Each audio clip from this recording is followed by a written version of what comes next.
네, 세 번째 작전명, 애플에 치이고 인텔에 밀리고입니다. 저희가 세 번째 이슈는 좀 반도체 이야기를 해보려고 하는데 길게 뺐던 이유가 정종택 매니저 그리고 조범수 매니저 두 분의 의견이 각각 조금 다른 부분이 있더라고요. 그래서 토론의 장을 좀 열어보려고 합니다. 오늘 제가 이렇게 가운데 앉아있는 이유는 두 분이 싸우실까 봐 그거를 좀 중재하기 위해서 앉아있거든요. 먼저 조범수 매니저님 발언권 드리겠습니다. 어떤 거 먼저 시작해볼까요? 삼성전자 그리고 SK 하이닉스의 상관관계 이야기해볼까요? 상관관계요? 만약에 SK 하이닉스가 감산을 한다. 그러면 삼성전자는 어떻게 될지. 따라가겠죠. 따라가요? 사실 그럼 가격은 어떻게 되나요? 디램 가격. 디램 가격은 뭐 그 수요에 따라 수요와 공급에 따라가는 거지 뭐 감산에 쫓아간다? 물론 감산에 쫓아가기도 합니다. 이게 지금 이제 우리가 시작하면서 애플에 치이고 인텔에 밀리고 이게 나왔었던 게 차트 자료 같이 보시면서 가실게요. 네. 이제 2022년도랑 2023년도 내 매출 평가에 대한 부분이 삼성전자가 인텔에 밀렸다. 이 부분입니다.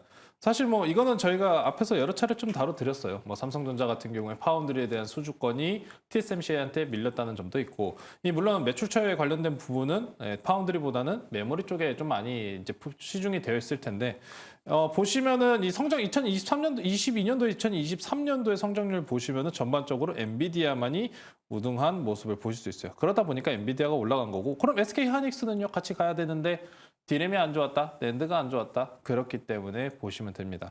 자, 이제 앞으로 이제 우리가 1월 달에 대해 저점을 잡는 걸 저는 최근에 조금 앞선 시장 이야기에서는 뭐 선물적인 기조 아니면은 뭐 기술적인, 뭐 경험적인 부분에 이제 토대해서 말씀을 전해드렸었는데, 이제 사실 1월 말에 우리가 가장 기대해야 되는 거는 SK 하이닉스의 실적 발표, 그리고 삼성전자의 어닝콜, 이 총 두 가지가 될 겁니다.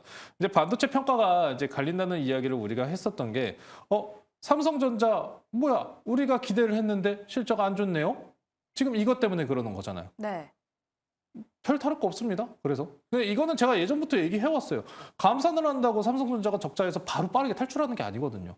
일부 가격에 대한 회복이 일어났고, 그에 따라서 감산을 중단을 한다는 부분은 재고품에 대해서 어느 정도 처리가 완료되었다는 이야기를 하는 겁니다. 사실 재고품 처리가 얼마나 길게 될 것이냐에 대한 여부는 물론 소비에 따라서 달렸겠지만, 이제 마무리, 이제 특히나 4분기 때는 제가 항상 말씀드렸었던 반도체 재고 축적 이벤트가 다시, 이런 소진과 축적 이벤트가 다시 사이클을 돌기 때문에 최근 시장에서는 그래서 더욱이 사재기가 일어나는 붐이, 이런 고객사들이 다시 재고를 축적하는 일이 일어나고 있는 겁니다. 그러다 보니까 전반적인 재고 품목 그리고 메모리 제품군들의 어느 정도 추가적으로 프리미엄이 껴있는 거고요.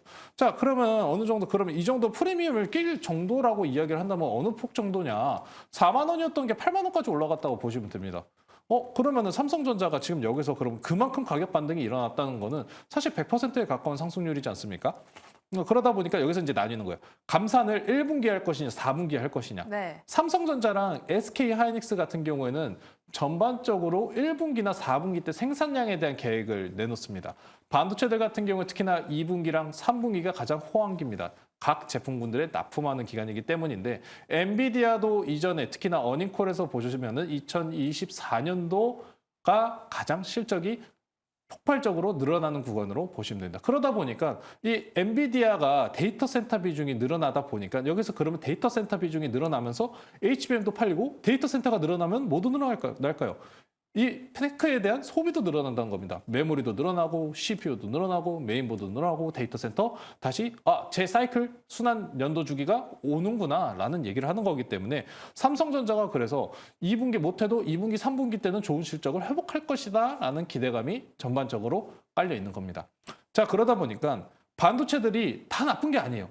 왜? 필도로 안 좋은 거예요. 삼성전자랑 SK 하이닉스가. 네. 근데 이거는 제가 아까 말씀드렸다시피 매도세에 대한 문제도 있고 삼성전자에 의한 블록들 매도권도 있는 겁니다. 그래서 반도체가 전반적으로 안 좋은 건 아니에요. 왜? 특히 아까 이제 우리가 보았던 뭐 테크윙이라든지 아니면은 여러 가지 특히나 제조 반도체라든지 메모리에 관련된 종목들은 안 빠집니다. 왜? 이번 달 말일 기준으로 메모리에 대한 기대감이 아직도 살아있기 때문에 아직도 시장은 좋고 확대감은 계속 늘어나고, 결론적으로 어제 이제 미국 시장 기준으로 제조업 지수 관련된 표가 나왔잖아요. 제조업 지수 관련된 표가 지금 진짜 쇼크였습니다. 마이너스 엠파이어 스테이트 제조업 지수, 이제 ISM 제조업 지수 발표 나오기 전에 선행적으로 보는 지표입니다. 마이너스 43 나왔어요. 예상치가 0이었는데.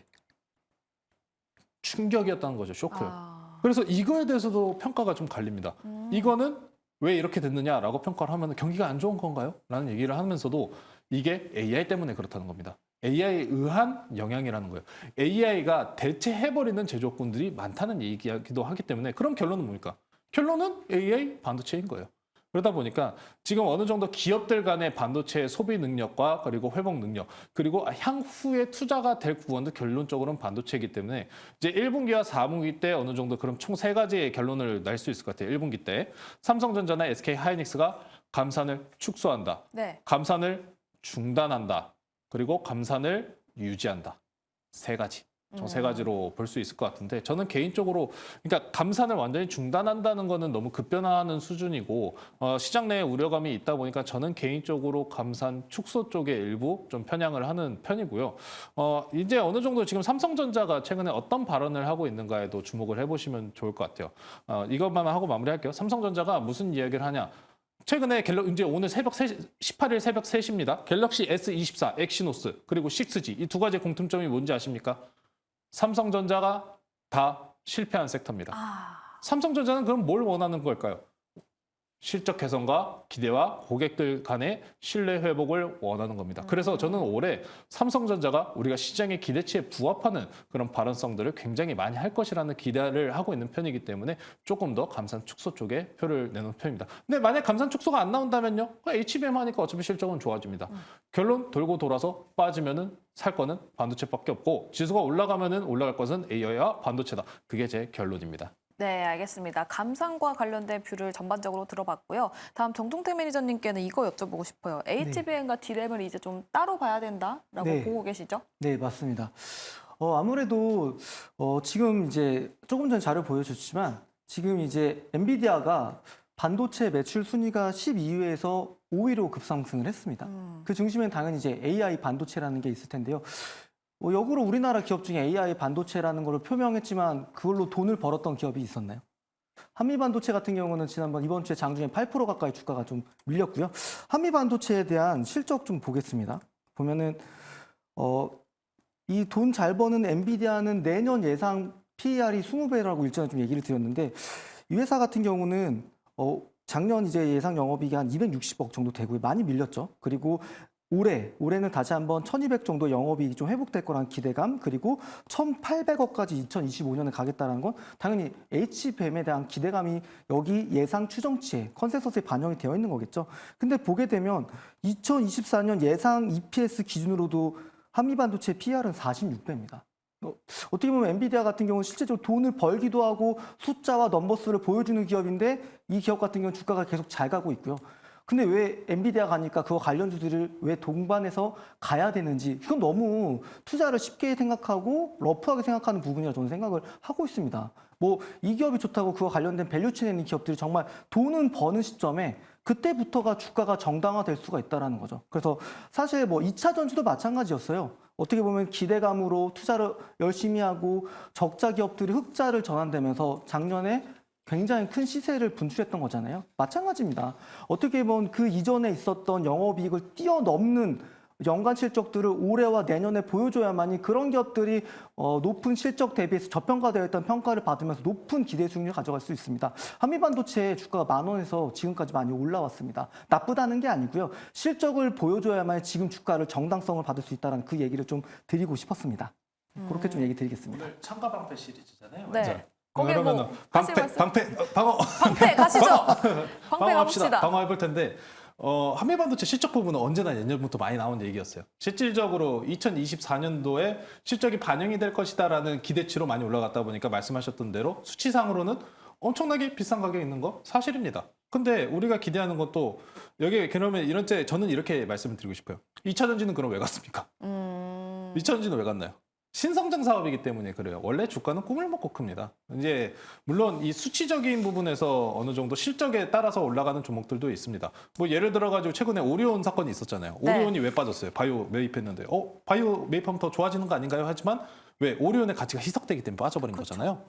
그러다 보니까 그런 이제 숫자는 괜찮다고 저는 생각하는데 특히나 이 신규 성장주예요. 이거는 왜 그러냐면은 새로운 산업이 탄생을 해요. 그럼 온갖 꿈과 기대를 먹고 다 올라갑니다. 그럼 정 매니저님 말씀하셨던 것처럼 24년도에 이제 엔비디아에 대한 기대감까지 아직 살아있는 상황이거든요. 조금 눌려도 아직 그렇게 크게 죽진 않습니다. 왜 기대치가 계속해서 유망한 섹터이기 때문에. 그런데 특히나 이 HBM 같은 경우에는 기업 간의 B2B 간의 거래 형태이기 때문에 지금 시장은 소비는 안 좋아요. 개인들의 소비는 안 좋고 이제 기업 간의 거래 형태도 굉장히 활발한 상황이기 때문에 엔비디아가 더욱이 클 가능성을 높게 보는 거죠. 실질적으로 HBM 시장은 이제 삼성전자 진출하고 SK하이닉스 다음에 마이크론도 진출하겠죠. 그럼 장비 시장은요 더 배로 뛰기 때문에 성장에 대한 가치를 높게 고평가로 받는 겁니다. 자. 그러다 보니까 이제 지금 구간부터 중요한 건 말씀하셨던 실적 잘 나오면요. 그럼 더 가는 거예요. 더 가는 겁니다. 근데 우리나라는 언제나 이런 성장 사업군 내에서 바로 죽지는 않아요. 왜? 기대치가 계속해서 이어집니다. 그래도 좋을 거예요. 엔비디아가 더 올라갈 거예요. 하면서 계속 올라간단 말이에요. 그래서 그 다음에 이제 정점에 달았을 때 빠져요. 그러니까 2차 전지처럼 비슷하게 보셔야 돼요. 2차 전지랑 비슷하게 현실을 깨달았을 때 그냥 빼진다. 근데 이 산업이 계속해서 성장 가치가 계속 높아요. 왜? 결론적으로 AI라는 섹터가 새로 생겼잖아요. 원래 반도체들이 D램만을 통해서 올라갔다고 하면 이제 D램과 HBM 따로 봐야 된다는 겁니다. 맞아요. 그래서 신규 사업이기 때문에 현재 구간에서는 아직도 올라갈 자리는 좀 여력은 남아있다고 판단을 하시면서 네. 실적의 부분에 대해서는 물론 중요해요. 확인해도 만약에 안 빠진다. 저는 안 빠질 가능성 높게 봐요. 왜? 엔비디아가 안 빠져버리니까. 안 빠질 가능성 높아요. 지금 물론 시장세 때문에 눌리지만 재차 엔비디아가 더욱 강한 모습을 보여주고 지금 시장 내에서도 미국 시장도 완전히 다르잖아요. 소형주들은 빠지는데 대형주들은 안 빠집니다. 그러한 연유 내에서 대기업향으로만 주가 돈이 흘려가는 모습을 보시고 그에 따른 수혜주기 때문에 저는 그 기대치가 아마 올해가 최고가 되지 않을까라고 생각하고 있습니다. 이 조정은 그래서 저는 아직도 기회적인 부분이라고 보시면 좋을 것 같습니다. 네, 그러면 기회가 있는 종목 바로 들어보도록 할게요. 기회가 있는 종목은 SK하이닉스? 오.